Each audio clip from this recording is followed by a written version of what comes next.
السلام علیکم ورحمۃ اللہ وبرکاتہ۔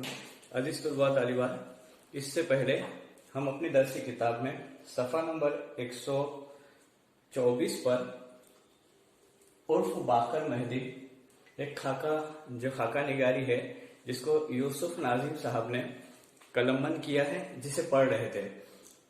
پہلے لیکچر میں ہم دیکھ چکے تھے انہوں نے کتنی صفات اور کتنی خوبیوں اور خامیوں کا تذکرہ اپنے انداز میں کیا تھا۔ آئیے صفحہ نمبر 124 پہ پیراگراف نمبر 2، اقتباس نمبر 2۔ باقر مہدی صاحب کے متعلق میں نے دو رائے کبھی نہیں سنی۔ پورا ہندوستان یعنی غیر منقسم ہندوستان اس بات پر متفق ہے کہ باقر مہدی جتنے عالم ہیں اس سے زیادہ ظالم ہے۔ اب ان کی خوبیوں کو اور خامیوں کو ایک الگ پیرا میں بیان کر رہے ہیں۔ اب دیکھو، ظلم جو کرتا ہے اسے ظالم کہتے ہیں، جو ظلم سہتا ہے اسے مظلوم کہتے ہیں۔ اس سے پہلے بھی ہم دیکھ چکے ہیں کہ جو قتل کرتا ہے ہم اسے قاتل کہتے ہیں، اور جو قتل کا شکار ہو جاتا ہے یعنی جس کا قتل کیا جاتا ہے اسے ہم مقتول کہتے ہیں، اور جو علم حاصل کرتا ہے ہم اسے عالم کہتے ہیں۔ تو یہاں جو کہہ رہے ہیں کہ وہ جتنے عالم ہے، علم رکھنے والے ہیں، اس سے زیادہ ظالم ہے۔ ان کی بے باکی کی داستانیں چمن میں ہر طرف بکھری پڑی ہے۔ یہاں چمن سے مراد ہے ملک، اپنا علاقہ۔ پھر اسی کے بعد ان کی بے باکی کی معمولی بے باکی نہیں جس کا دعویٰ بہت سے لوگ کرتے ہیں۔ ان کی بے باکی اور صفاکی میں ذرا سا ہی فرق ہے۔ کیا فرق ہے؟ دیکھو، اردو کے سارے ادیبوں اور شاعروں کے دلوں میں خوف کی جو ہلکی سی لہر دوڑتی ہے اسے باقر مہدی کہتے ہیں۔ اب باقر مہدی چونکہ نقاد تھے، کیا تھے؟ وہ نقاد تھے، تنقید کرنے والے تھے۔ اس کے لیے ادبا اور شعراء کے درمیان نقاد جو ہوتے ہیں یہ ادبا اور شعراء کی تخلیق کو باریک بینی سے دیکھتے ہیں، اور باریک بینی سے دیکھ کر ان کا تجزیہ کرتے ہیں، ان کی خامیوں اور خوبیوں کو ظاہر کرتے ہیں۔ اس کے لیے نقاد سے ادیب اور شعراء ڈرتے تھے، اور جو ڈر اور خوف ان کے دل میں ہوتا تھا اسی کا دوسرا نام کیا تھا؟ باقر مہدی تھا۔ اسی کا نام باقر مہدی۔ شامت کا مارا جو بھی ادیب اور شاعر ممبئی آتا، باقر مہدی اس کی مزاح پرسی کے لیے اس کے وطن تک جانے سے گریز نہیں کرتے۔ اب بار بار لفظ کئی مرتبہ یہ لفظ آئے، گریز۔ عام معنی اس کے آتے بچنا، پرہیز کرنا، اجتناب کرنا۔ یعنی ان کے جو بھی شاعر یا ادیب ممبئی میں آتا تو اس کی بارے میں معلومات حاصل کرتے۔ معلومات میں اگر کوئی کسر واقع رہتی تو اس کے وطن تک جانے سے بھی گریز نہیں کرتے، اس کے وطن پہنچ جاتے۔ وہ اس کار خیر کے سلسلے میں دور دراز مقامات تک ہو آئے ہیں اور سمجھتے ہیں کہ ابھی ان کے احمان کم ہی نکلے ہیں۔ اب یہاں دیکھو لفظ ہے کار خیر۔ عام معنوں میں کار کے معنی کام اور خیر کے معنی اچھا، یعنی اچھا کام سمجھتے ہیں۔ یہ جو کام ہے، ادیبوں کے گھر جانا، ان کی معلومات لینا، ان کے وطن پر روانہ ہو جانا، اس کام کو وہ کار خیر کہتے ہیں، خیر کا کام، اچھا کام۔ اب یہ تمام چیزیں کرنے کے بعد بھی ان کے ارمان پورے نہیں ہوئے۔ ابھی اشارہ ہے اس طرف جو معاف کرنا، غالب کا شعر، ہزاروں خواہش ایسی کہ ہر خواہش پہ دم نکلے، بہت نکلے میرے ارمان لیکن پھر بھی کم نکلے۔ غالباً 2 سال ہوئے کہ لندن یونیورسٹی کے اردو کے پروفیسر رالف رسل غلطی سے ممبئی آ گئے۔ ان کی آمد سے متعلق باقر مہدی صاحب کے ایک دوست خورشید الاسلام نے انہیں خط لکھا کہ رالف رسل میرے اچھے دوست ہیں، تم سے ملنے کے لیے آئیں گے، خدا کے لیے ان سے لڑنا مت۔ اب ان کی عام عادت تھی ایک دوسرے سے لڑتے تھے۔ مطلب یہاں لڑنا مراد یہ ہے کہ ادیب اور شعراء یا ادبی جو لڑائی ہوتی ہے وہ صرف زبان سے ہوتی ہے، ہاتھوں سے نہیں ہوتی، تو اس کو کہیں گے بحث کرنا۔ لڑنا یعنی ہم مراد آئے گا بحث کرنا۔ تو لندن میں اردو یونیورسٹی میں جو پروفیسر پڑھاتے تھے جن کا نام رالف رسل تھا، اور ہندوستان میں کئی مرتبہ آ چکے ہیں، تو ان کے بارے میں کہا گیا کہ آپ کو ملنے کے لیے آئیں گے۔ ان کے دوست خورشید الاسلام نے کہا تو اسے مت لڑنا۔ افسوس، صد افسوس کہ خورشید الاسلام کا ایک خط باقر مہدی کو 3 بجے ملا، جبکہ 1 بجے تک وہ رالف رسل سے لڑ کر فارغ ہو چکے تھے۔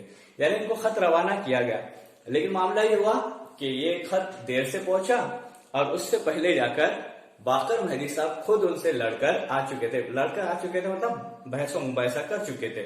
اس واقعے کے راوی باقر مہدی ہے۔ راوی روایت کرنے والے، یہاں مراد آئے گا بیان کرنے والے۔ بیان مطلب کوئی نقل کرنے والے، اس بات کو بتانے والے.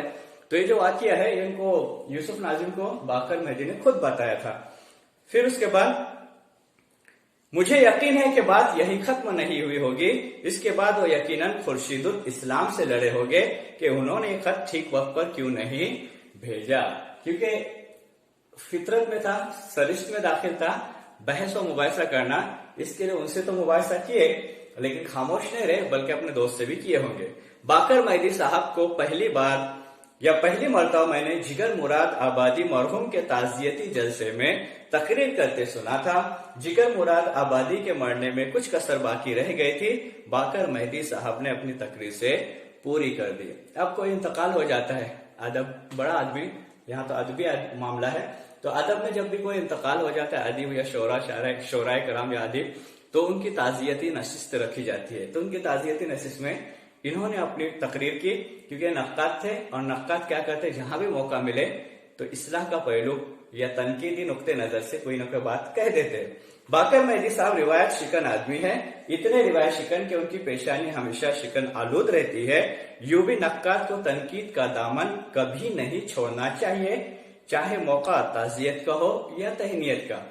کوئی خوشی کا موقع ہوتا ہے تو اس وقت جو جلسے کا انعقاد کیا جاتا ہے اس کو تہنیت کہتے ہیں، اور کوئی غم کا موقع ہو اور اس وقت جو جلسے کا انعقاد کیا جاتا ہے اسے تعزیتی جلسہ کہتے ہیں. تو یہ موقع دیکھتے تھے، چاہے وہ تعزیت کا ہو یا تہنیت کا، اپنے نشتر مطلب نقاد کے اعتبار سے پیش آنے والے جو چیزیں ہوتی تھی اس کو ضرور بیان کرتے. باقر مہدی صاحب مجھ پر بہت مہربان رہے ہیں، اور اس کی وجہ صرف یہ ہے کہ وہ با علم آدمی ہے اور میں لا علم آدمی ہوں. با علم علم والا، لا علم جسے کچھ علم نہ ہو. اور لا علم وہ ایزرا پاؤنڈ کا ذکر کرتے ہیں تو میں پوچھتا ہوں کس ملک کا سکہ ہے. وہ ایزرا پاؤنڈ یہ شاعر تھے، تو وہ اس کی شاعری کا ذکر کرتے ہیں تو مجھے پوچھنا پڑتا ہے کہ آزرا کہاں کی رہنے والی ہو. نام تھا ایزرا پاؤنڈ، لیکن اگر ہم اس کو آزرا کہیں گے تو مراد یہ آ جائے گا کہ نام آ جائے گا، اسم آ جائے گا. اس لیے مجھ جیسے لا علم شخص سے اختلاف رائے کا سوال ہی پیدا نہیں ہوتا. یعنی ان دونوں کی اس لیے بنتی تھی کہ کبھی وہ آپس میں ایک دوسرے سے اختلاف رائے نہیں کرتے تھے، یعنی رائے کی مخالفت نہیں کرتے تھے. اس کے لیے 10-20 سیڑھیاں نیچے اترنی پڑتی ہے اور یہ کام باقر مہدی نہیں کر سکتے. یعنی ہمیشہ دیکھا جاتا ہے کہ ہمیں کوئی چیز حاصل کرنا ہے تو ہم کو اونچائی سے نیچائی کی طرف آنا چاہیے اور آ کر وہ چیز حاصل کرنا چاہیے، مطلب اپنی ذات کو مٹانا چاہیے. پھر باقر مہدی علم کی اس بلندی پر ہے جہاں خود علم کو پہنچنے میں ابھی دیر ہے. یعنی علم کی چوٹی تک پہنچ چکے ہیں جہاں علم ابھی تک نہیں پہنچا. اس کا مطلب یہ ہے کہ علم انہوں نے حاصل کیا ہے اور یہ سمجھ بیٹھے ہیں کہ ان کی طرح کسی کو علم نہیں ہے.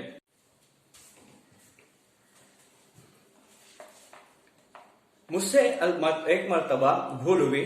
میں نے مکتبہ جامعہ میں بیٹھ کر جہاں ہر قسم کی الٹی سیدھی باتیں ہوا کرتی ہے. اب مکتبہ جامعہ لمیٹڈ ہم جس کو جے ناکا کہتے ہیں یا جے سے سگنل ہے، اس سگنل پر 4 راستے چلے جاتے ہیں. ایک بائک اللہ کی طرف چلا جاتا ہے، ایک جاتا ہے خود جے ہاسپٹل کی طرف، اور ایک جاتا ہے 2 ٹاکی کی طرف، اور چوتھا جو راستہ ہے وہ جاتا ہے شالیمار ہوٹل کی طرف. اور جو شالیمار ہوٹل کی طرف راستہ جاتا ہے وہاں سیدھی طرف الٹی طرف 10 دکانیں چھوڑ کے تقریباً ایک دکان ہے بہت مشہور اور بہت پرانی، مکتبہ جامعہ لمیٹڈ، جہاں اردو کی بہترین اعلیٰ قسم کی کتابیں ملتی ہے. یہ وہاں بیٹھا کرتے تھے، اور آج بھی کئی ادبا کئی شعراء اکثر شام میں وہاں عصر کے بعد بیٹھے ہوئے نظر آتے ہیں. تو یہ وہاں بیٹھا کرتے تھے.